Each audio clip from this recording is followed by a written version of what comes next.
All right, and we are live. How are you, Claudia? I am really good. Happy Friday, Alicia. And I'm going to hit record on my Instagram, Awesome. which We are actually I need to flip around because right now it shows the office, right? the office. All right. Hi, everybody on Instagram Live, whoever joins there. And this hair is looking fabulous, of course. And perfection is perfection. That is all of our mantras right now. Yes, it is, especially during the quarantine life. So you know what? It is what it is. We are great. But I truly am thrilled to be here another week with you. Again, we are doing our podcast live recording while we're also social distancing. So this is amazing. It truly, this time has forced us to be innovative, and that is exactly what we're doing. And today, like I said, I'm so thrilled to be here, Claudia, because we're going to be talking about how we rise through energy management. Such an important topic, right? So what? One second. Yes. Some technical difficulties here. I just put on my headset and it is not recording. It's not recording well for some reason. Isn't it great? Disconnect the headset. Technology. I do. I love it. So, by the way, are you putting these headsets on, or should I just keep these off? So, I mean, it's completely up to you. I have my Rode mic now. We're matching with our Rode mics. Okay, we're matching. Okay, so we're good. No headsets needed. All right, we're good. Let's go. Perfect. So, energy is something that is huge for so many because they don't kind of recognize not only how important it is to manage their energy, but how you rise through the management of your energy and not so much your time, which is something huge that you talk about. So you describe it in a super yummy way. And I say yummy because anything that tastes good or that feels good, you kind of want to keep doing it or get better at it. So how do you describe energy? So I love this conversation about energy, and it is actually one of the 13 pillars, foundational pillars in the How We Rise leadership book. And energy is so incredibly powerful, and yet we often don't think about how profoundly powerful it is. So the first thing that I wanted to say is that energy, and I'm going to be looking at my book and looking at my notes for this because there's so much good stuff in this chapter.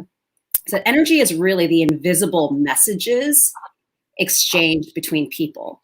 And energy, and it's not necessarily just people, but it could be media that you're listening to. You know, you become the content that you consume, you become the community that you keep.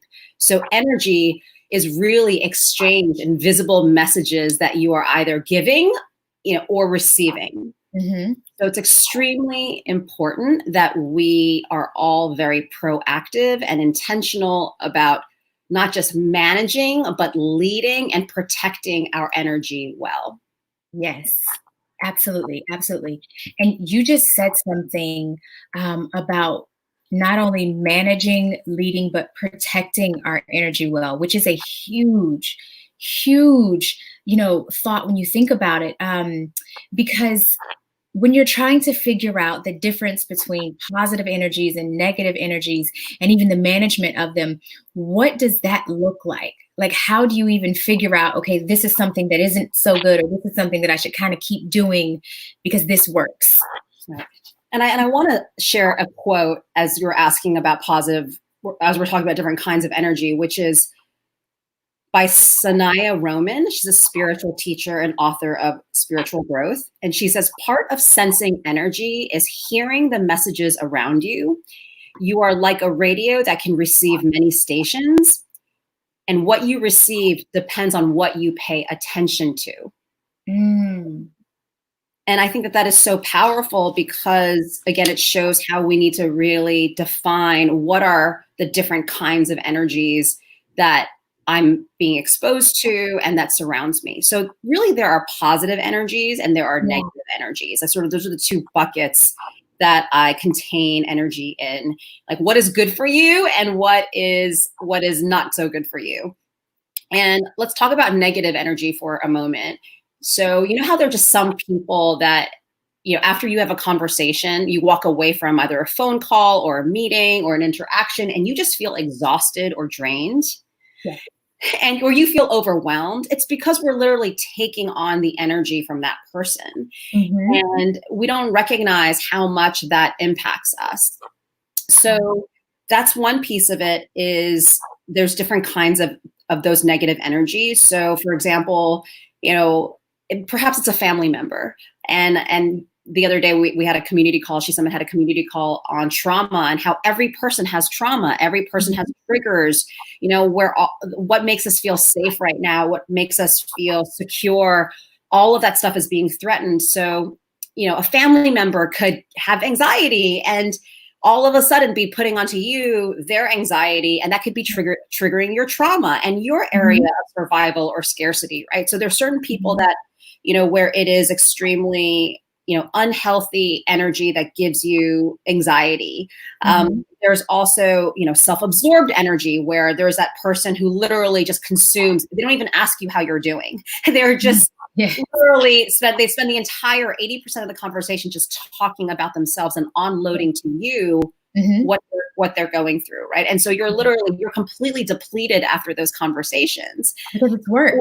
Or it could be, somebody who speaks to you in a very critical, condescending, way, passively condescending way, where, they perhaps it's something subconscious on their end, and it makes them feel better because that's how they're coping, is they need to put it on Mhm. you, and they're criticizing you in a very subtle way.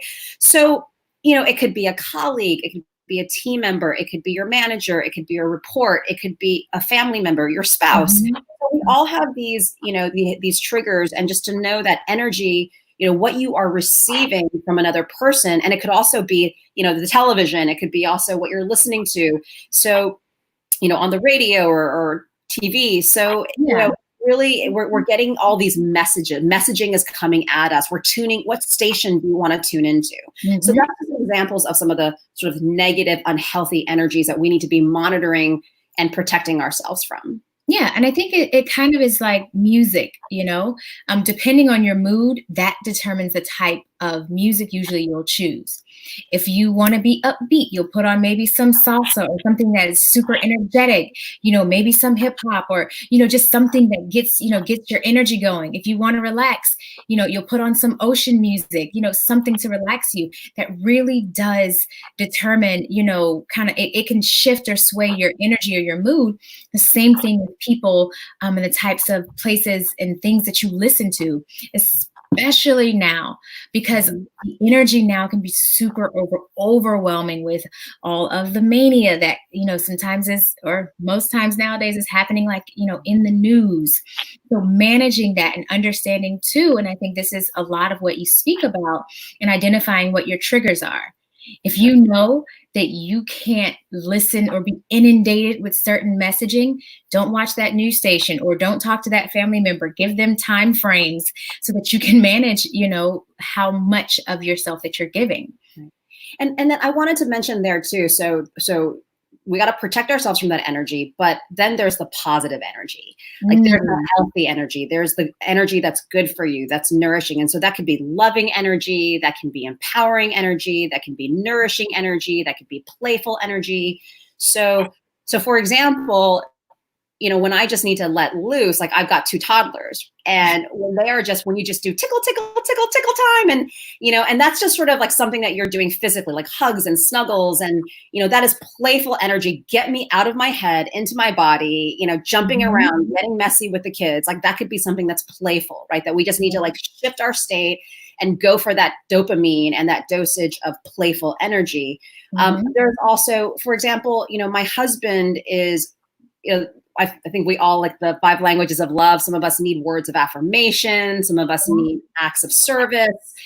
I think that with my husband, sometimes, it's an acts of service thing where he just does things for me that I need.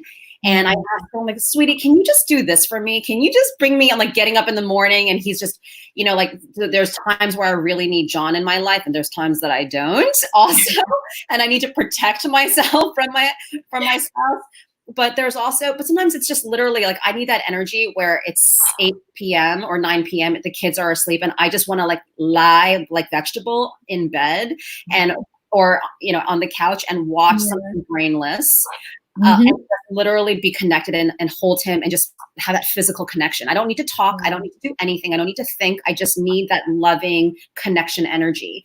And then I have like one of my dearest friends, Kathleen, who I was tuned in earlier here on Instagram Live and still might be, but she's like somebody, a perfect example of somebody who just gives me nourishing energy and affirmation. Like she's just that friend that is always acknowledging me. Mhm. Or Claudia, can we just celebrate you for a second? Can we just say like, what an amazing job you're doing?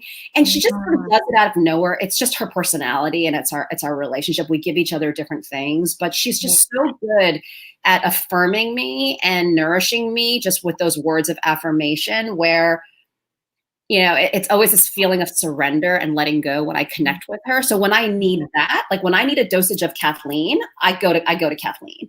Yeah. I'm like, okay, like 911, need a dosage right now. Yes. So she is, 12 shot. and it's interesting too, because you might have those really close friends. I talk about the core tribe, the one, two, Mhm. three, four people that Mhm. you always have, like really defining who they are, because those are the people you can be fully transparent with about anything that Mhm. you're going through, because Yeah. you need to get that out of your system, out of your head, and into Mhm. somebody safe who's holding space for you to support you and love you in those moments. Mhm. But but sometimes it's, we have a thing, Kathleen and I, where she needs me, and I like we get on that FaceTime or that phone call, and I'm ready and prepared to serve her, right? And like Right. she knows what she's going to get from me. She's going to get some How We Rise, Claudia, and I'm going to speak into her and get her out of her negative thoughts. And so there's different kinds of energy. I think just the idea here is to really be strategic. Again, these are tools and strategies, whole life leadership tools and strategies that we can all be implementing that are really very accessible. We just need the time to sit back and write down what those tools are. Yeah, and identify those, that intentionality that you speak of, and also that reciprocity, like having a reciprocal relationship with a friend or a member of your tribe is so important Mhm. because you don't want to be completely depleted either. Like That's that right. doesn't work. No one wins when you're completely Yeah. depleted. Yeah. So I adore the fact that you've identified, hey, this is a tool that should absolutely be in your toolbox. And then this is how you leverage it. That's right. It's just so helpful for so many, especially me. If no one else got it, I definitely got it. But to be sure that we are clear and we identify and recognize what that energy is internally and externally that we're interacting with. Can you provide like maybe some of the most common types of energies? I know we said positive and negative, but maybe what are some of the other types of energies that we commonly encounter? Because I feel that this piece would really help when it comes to identifying what our triggers may or may not be. Yeah. Well, I think a great tool to leverage here, and I love my columns and I love my charts, but just literally to create two columns and write down, these are the things or the people. So I think that there's people and then there's activities Mm. or just things that we can do to give us, to feed us and to nourish us, right? So Okay. perhaps write down in the positive column, the positive energy column, like I go to Kathleen for, like, Kathleen gives me this type of energy, right? And of course, in everything, Mm. there's a give, it's reciprocated as well, but this is about your list right now. So, Mhm. when I need this, I get this energy, this kind of energy from Kathleen. Like that's on the positive list. I get this from my spouse. I get this from my kids. I get this from, listening to this podcast. I have Mm. a few favorite pastors of mine or a few speakers or authors that I absolutely love they're my go-to. I talk Mhm. about Erwin McManus a lot. I love Craig Rochelle. And there are just certain pastors that I always go to feed me. Mhm. And so hopefully this podcast, the How We Rise Leadership Podcast, is going to be added to your positive list of energy for energetic forces that where I can feed and speak into you Mhm. weekly.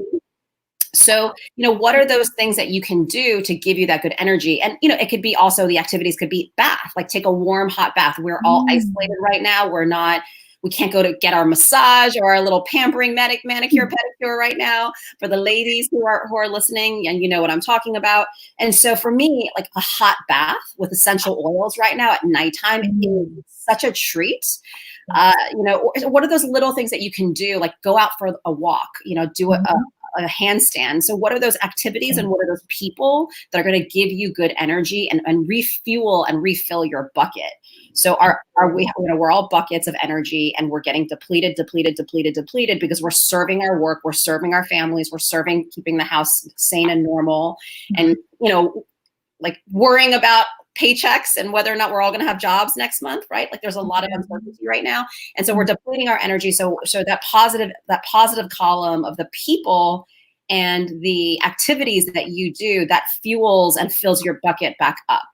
Right? So, you know, you empty your bucket for your impact and for your, what matters the most in your life and for your mission, but you fill it back up with who and what you love and who and what feeds you. And we all need different energies at different times. Absolutely. So that's the positive column. And then the negative column is really just sort of stating, okay, this is the stuff I have to protect myself around. These are the things that, okay, well, this tends to happen every day with me and my spouse, where XYZ, like this, like between 5 to 6 p.m. when the kids are the fussiest, or, you know, when my boss sends me that email and that thing that happens every single week, you know, those are the, like, maybe write down, you know, these are the people or these are the activities or events that happen habitually that trigger me into that negative state, that trigger my trauma, my subconscious trauma, and, or the things that I worry about. Again, we all have this invisible bag of safety and fear, you know, where we fear this is the worst case scenario. You know, what if the things that I fear are going to come true? And I think a lot of the things, something as simple as, you know, the most simple activity could trigger all the way down to like your greatest areas of scarcity, right? I mean, you're like, how do we get this far off? Yeah. And, you know, there's certain people in my life, like, though I love them to death, they are energy sucking. You know, there's one dear friend that I love so much, but, you know, I need to be really careful about how, when we do spend time together, you know, what that container is. And because it could literally be, you know, a 90% of that conversation can be about all of her drama. And so that's actually for all of us, that, you know, we have to recognize this is not just about us and what we are receiving and what we are giving, but this is also about, you know, how we are showing up with others. Absolutely. How we are, that when we show up with others, that, you know, we are also giving them, like, what do we want to put onto them? What do we want to imprint on them? And to really monitor to not throw up like all of your stuff, unless you're literally asking for it. Hey, listen, I need a session. I need a Claudia session right now. I need a John session right now where I just need 20 minutes and we don't even need to like say anything. I just need to unload. Right. So we just have to be really proactive and really recognize that if we want to be leaders and we want to lead our characters well, and we want to role model well, then we need to also be extremely conscious. Thank you. We need to be extremely conscious of what our behaviors are amongst others.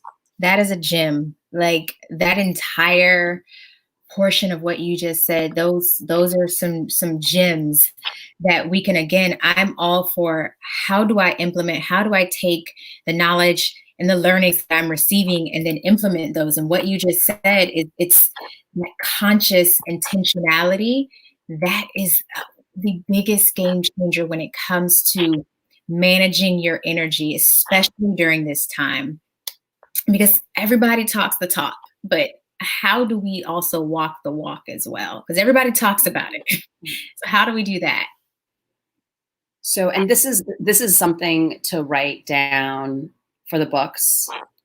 And it would very profoundly hit me when I realized it, which is that it's much easier to teach than it is to role model.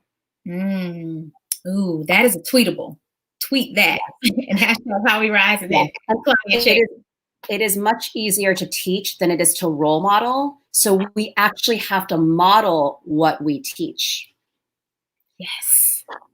And that is, and it's interesting because we might have a VP of blah, blah, blah, or CEO of blah, blah, blah, or co-founder of blah, blah, blah, like our fancy titles. And, and how we are representing our personal brands out there on LinkedIn, on our profiles, on our websites, on our, company mastheads, whatever it is.